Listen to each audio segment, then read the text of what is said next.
Əziz izləyicilər, zəhmət olmasa videomuzu bəyənib kanalımıza abunə olmağı unutmayın. Azərbaycanlı qanuni oğrunun Rusiyada həbs edilməsinin səbəbini indi sizlərə məlumat verəcəm. Keçək əsas xəbərə. Zəhmət olmasa videonu bəyənib kanalımıza abunə olun.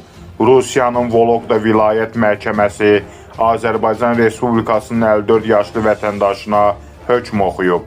Kriminal avtoritet Çerepovetsdə yaşayaraq cinayətkar iyerarxiyasında yüksək mövqe tutub. Xəbər saatına xəbər verilir ki, istintaq materiallarına görə o, 2022-ci ilin oktyabr ayından qanuni oğru titulunu daşıyıb. Öz cinayət nüfuzundan istifadə edərək qeyri-rəsmi cinayətkar iyerarxiyasında əsas fiqur kimi çıxış edib. Oğru qanunlarını və cinayət ənənələrini qoruyub. Cinayət aləminə aid şəxslər onun göstəriş və tapşırıqlarını yerinə yetiriblər. Sözü keçən nəzarətçi kimi tanınıb.